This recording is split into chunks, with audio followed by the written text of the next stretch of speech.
Bonjour Laetitia. Bonjour. Tu présentes ta pratique comme étant étroitement liée à l'artisanat, entre autres par l'usage de la broderie et de la céramique, et tu te sers de ces médiums, avec aussi le dessin, pour parler de catastrophes. Pourrais-tu nous parler de ce qui anime ta démarche artistique et de la forme qu'elle prend? Oui. Alors, ce qui anime ma pratique, c'est vraiment les catastrophes sous diverses formes. Donc, ça peut partir d'une explosion, d'un fait divers ou de micros événements du quotidien. C'est ce qui m'inspire beaucoup. J'ai longtemps travaillé sur les volcans, les explosions, les voitures qui brûlent avec beaucoup de motifs du feu. Et la manière dont je retranscris ça, c'est par la sculpture, le dessin, le récit aussi beaucoup. Parce que je me base souvent de textes, d'anecdotes de mon quotidien ou que je lis dans les journaux, donc de faits divers, pour parler de catastrophes. Tu es en résidence de recherche au Bel Ordinaire. Quelle orientation as-tu donné à ce temps de recherche? Alors, initialement, j'étais venue pour étudier les mythologies des Pyrénées et de la région de Pau, notamment les géants qui ont été transformés en pierre. Mais en arrivant, je me suis heurtée à la réalité qui est que c'est quasiment impossible de trouver des choses dessus. Donc j'ai cherché à la médiathèque, aux archives de la ville, et on a très peu de traces en fait de ces vieux mythes. Il y en a plus apparemment du côté espagnol.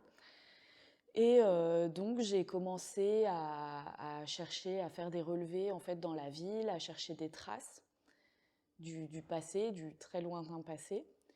Et ça m'a amené en fait à des errances et à des collectes d'images qui ont fait un pont en fait avec mes propres souvenirs, mes propres mythologies personnelles et à articuler un récit, à chercher une forme de récit en fait entre les photos et mes promenades. Je ne sais pas encore la forme que ça prendra définitivement, mais j'ai commencé donc à partir de ces images que j'ai prises des zones commerciales, du centre-ville, à tirer des fils, chercher des points communs en fait avec mes propres histoires et mes propres souvenirs.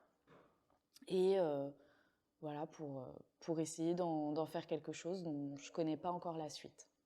Et ce que j'ai constaté en arrivant à Pau, surtout, c'était je pensais que le centre-ville allait avoir une importance folle dans ce lieu. Et en fait, j'ai tout de suite été amenée vers les périphéries.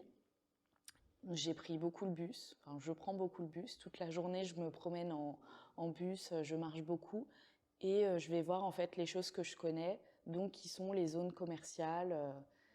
Donc je fais des road trips à Super U, à Leclerc, à Noz et dans d'autres lieux en fait qui me sont familiers, qui sont des choses qu'on retrouve dans toute la France et qui sont un peu les nouvelles mythologies pour moi voilà.